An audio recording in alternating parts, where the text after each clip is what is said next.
jejak-jejak peradaban kuno, tentunya desa-desa kuno ini yang dikunjungi oleh Raja Hayam Wuruk menyimpan jejak-jejak artefak dan arkeologi yang cukup penting ya. Di keramik-keramik hijau atau porselen ya, porselen seperti ini dengan glastur ini memang diproduksi secara besar-besaran ya pada masa berbagai dinasti di Tiongkok.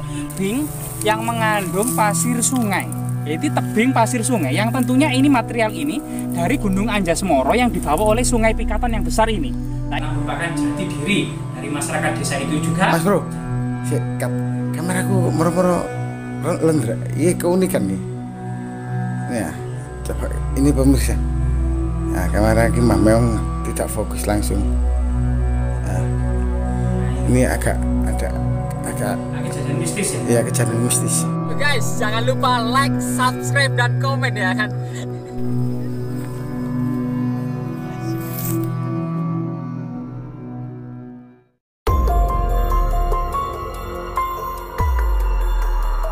Iya, Majapahit di masa lalu tetap menyimpan misteri jika tidak didukung oleh bukti-bukti artefak dan arkeologi yang ada di lapangan. Sebagaimana kemudian situs-situs atau mungkin jejak-jejak artefaktual yang ada di dusun Wewe saat ini, termasuk Desa Bening, Kecamatan Gondang, Kabupaten Mojokerto, Jawa Timur.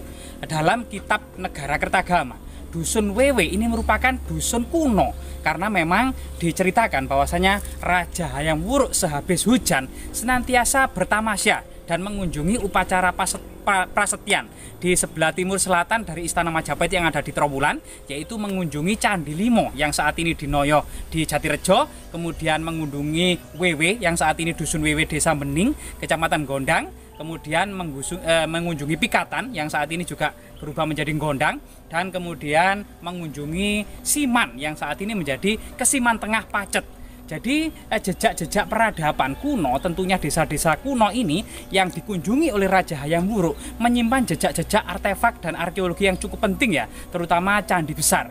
Memang saat ini sebagian sudah rebah, bahkan kemudian tinggal puing berserak, tetapi ada yang masih kokoh, yaitu misalnya Candi Kesiman Tengah yang ada di Pacet. Nah, saat ini di dusun Wewe, Desa Bening ini, kita mencoba ya menyelidiki atau menelisik jejak-jejak artefaktual. Nah, di sini memang banyak batu bata ya yang berserak. Ada yang batu bata yang baru, ada jejak-jejak batu bata yang lama ya. Nah, misalnya di sini. Nah, ini adalah jejak-jejak batu bata yang lama, dimana kemudian ini lebarnya itu cukup lebar, tapi ketebalannya sekitar 3 cm ini menandakan memang batu bata era Majapahit. Kemudian di sini juga konon katanya ada makam yang di atas bukit kecil ya, namanya Mbah Sidik. Nah, itu kemudian kita coba menyelidiki apakah juga mengandung jejak-jejak artefaktual pada masa Majapahit. Tentu kita juga menjadi penasaran. Karena memang bagaimanapun juga punden atau tempat-tempat yang dikeramatkan oleh warga gitu ya, konon katanya itu memiliki misteri-misteri dan legenda-legenda tertentu. Namun sebenarnya memang terkadang ada jejak-jejak artefaktual yang sangat penting, terutama peninggalan kerajaan Majapahit. Sebagaimana kemudian di Trowulan ya, di Desa Wewe ini juga banyak pengrajin batu bata merah. Jadi kemudian teknik pembakarannya tetap menggunakan pembakaran dengan kayu bakar ya. Jadi semacam sebuah teknologi pembuatan batu bata yang diwariskan sejak era Majapahit. Tentunya kemudian model pembakarannya masih tradisional seperti ini. Juga pembuatan batu batanya juga secara tradisional, di mana kemudian tanah kemudian dicampur dengan air, kemudian dicetak dengan cetakan kayu gitu ya. Masih dengan teknologi yang cukup tradisional, sama kelihatannya pada masa Majapahit juga pembuatan batu bata seperti ini. Selain memang ada sebuah pengrajin batu bata yang artinya memang tanah-tanah di sini pernah kemudian digali dan digunakan untuk perajin batu bata. Cuman ada beberapa puing-puing yang terserak gitu ya. Misalnya batu bata kuno, ya jejak-jejak peradaban era Majapahit, kemudian pecahan tembikar, keramik-keramik Tiongkok juga banyak lah. Misalnya seperti ini. Nah, ini wah ini bagus ini. Ini kelihatannya tutup teko ini. Kelihatannya bagus sekali nih. Jadi ini adalah kita sangat langkah menemukan tutup teko seperti ini. Jadi ini semacam tutupnya cerak ini. Tapi hiasannya itu adalah hiasan bunga teratai dengan keramik dinasti Sung ya. Keramik dinasti Sung karena berwarna kemudian kehijau-hijauan. Jadi di sini tutup teko kuno yang ini tentunya diimpor dari Tiongkok karena menggunakan glastur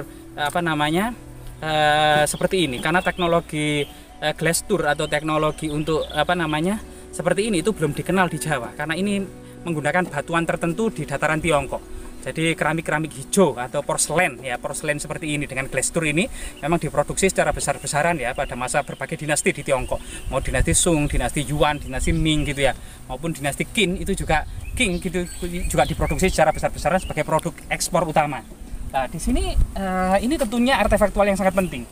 Artinya memang di dusun WW ini adalah sebuah desa kuno yang tanahnya ini mengandung jejak-jejak artefaktual yang sangat penting. Nah, disinilah kemudian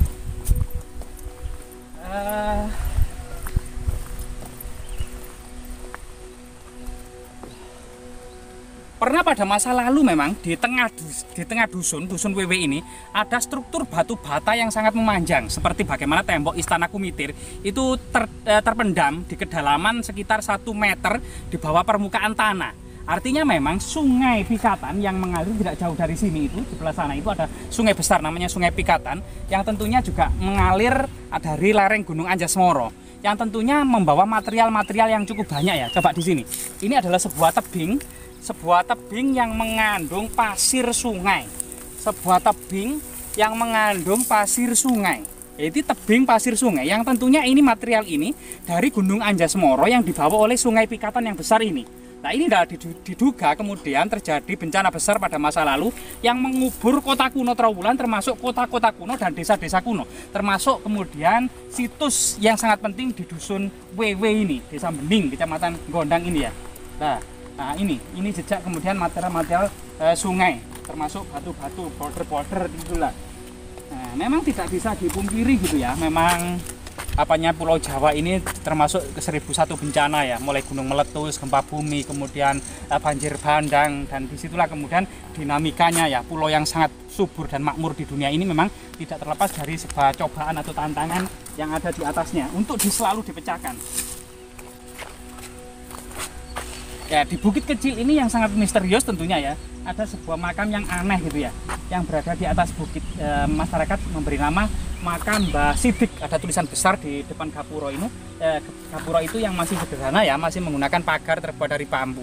Tentunya kita akan menyelidiki ke arah sana.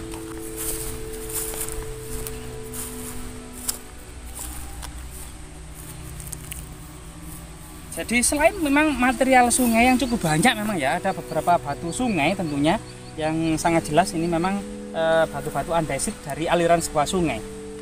Kemungkinan dahulunya juga di sini pernah menjadi aliran sungai, karena pada masa lalu memang tentu seiring dengan lekok-lekoknya aliran sungai itu terkadang kemudian mengalami pergeseran.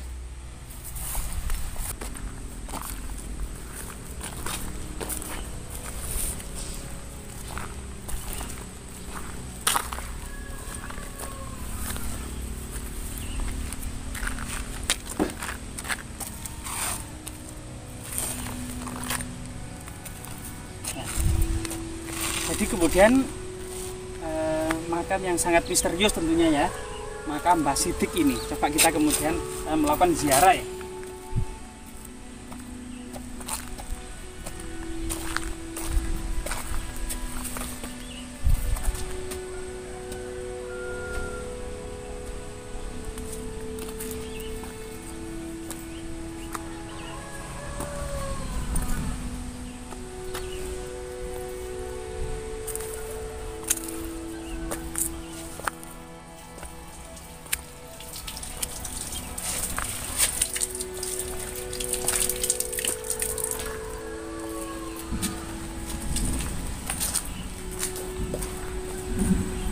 Yang cukup indah ya, cukup indah sekali. Jadi di sini kemudian wasiat leluhur kita. Ya, banyak pesan-pesan spiritual dan pesan-pesan bijaksana bagi kita semua ya. Jadi di sini itu ada sekitar 3 makam ya. Makam yang paling kecil ini di bawah pohon beringin, kelihatannya pohon ini baru ditanam juga sebagai naungan. Kemudian ini makam yang kedua. Dan makam yang utama itu di sebelah sana, makam yang utama. Cukup luar biasa. Coba kita masuk makam dulu ya, untuk berziarah.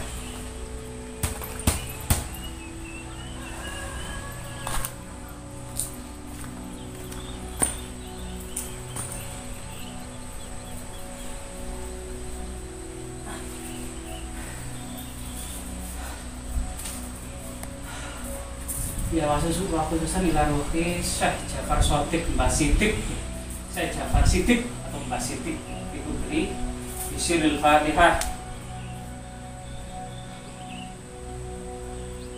Ya, di sini kita sudah berada di makam Mbah Sidik ya, yang dipercaya oleh warga setempat sebagai yang membabat alas atau asal usul dari desa ini. Tentunya kemudian makam ini itu kemudian dengan dusun Wewe ini, jika melihat sumber-sumber artefaktual atau sumber-sumber literasi pada masa Majapahit, misalnya kitab Negara Kertagama, tentunya sebelum Islam datang, itunya desa atau dusun Wewe ini sudah ada jauh, bahkan kemungkinan jauh sebelum Majapahit gitu ya, masa-masa Singosari itu desa ini sudah ada. Nah, di sini kemudian yang aneh pada makam ini ada sebuah batu ya. Batu ini itu seperti punggung yang kemudian kepalanya itu terbenam di sini, yaitu disebut juga batu bersujud. Batu bersujud menghadap sang Syekh gitu ya. Di sini juga kemudian di sebelahnya makam Syekh atau Mbah Sidik ini, Mbah Jafar Sidik ini juga kemungkinan istrinya gitu ya, serta kemudian beberapa muridnya yang ada di sana itu juga ada berjajar itu, kemungkinan 2 bersaudara itu. Nah itu memang hal-hal seperti ini itu memang tetap ya dilestarikan, diuri-uri. Karena bagaimanapun juga asal usul sebuah desa, termasuk kemudian yang ditokohkan pada masa lalu ya, tidak hanya kemudian peninggalan Hindu Buddha saja tentang Majapahit, tapi juga adanya sebuah proses tentang masuk dan berkembangnya agama Islam secara bertahap dan damai di Majapahit. Artinya masyarakat saat ini itu juga masih kemudian merawat situs-situs yang sangat luar biasa sekali ini. Semoga kemudian situs-situs yang sangat luar biasa sekali ini senantiasa lestari dan terawat dengan baik, karena merupakan jati diri dari masyarakat desa itu juga. Mas bro, kameraku moro-moro lendra, ini keunikan nih. Ya, coba ini pemirsa. Nah, kamera kita memang tidak fokus langsung. Nah, ini agak kejadian mistis ya? Iya, kejadian mistis. Ya, memang tidak bisa dipungkiri ya, tempat-tempat seperti ini masih menyimpan jejak mistis maupun jejak misteri. Sehingga kemudian kita jika masuk juga harus mencuci tangan ataupun berwudu dulu, mencuci tangan dan kaki, kemudian berziarah terlebih dahulu. Ya unik kan? Ya, sangat unik memang Pak ya. Ya, termasuk batu itu. Ya. Batu itu, jadi, mulai batu itu. Ada semacam menyimpan kodam tertentu. Ya, ini fakta kan? Iya. Saya kan ini kan langsung kok kamera saya terganggu. Nah, ini terganggu. Ini terganggu. Artinya memang ternyata medan magnet di area sini itu cukup gede, kuat ya, cukup kuat. Bahkan kemudian kompas saja tidak berfungsi di area ini. Saking kemudian besarnya energi atau kekuatan magnet yang ada di sini. Ini buktinya ini kan. Ini nggak fokus. Iya. Ini nggak fokus. Ini fakta. Kamera Mbak Meong ini sudah kemudian mengalami gangguan secara mendadak di area ini. Artinya memang kita juga percaya ya, selain kehidupan manusia secara empirik dan rasional, ada kemudian penghuni atau kita bertetangga dengan makhluk gaib di sekitar kita, gitu ya. Entah itu bangsa jin maupun bangsa setan atau yang lainnya. Nah, terutama kemudian menghuni tempat keramat seperti ini atau arwah-arwah yang ada di area ini. Semoga tetap lestari, ya semoga tetap lestari dan tentunya kemudian hal seperti ini tentunya kita uri-uri. Gitu ya, kita lestarikan sebagai aset budaya yang tidak ternilai harganya.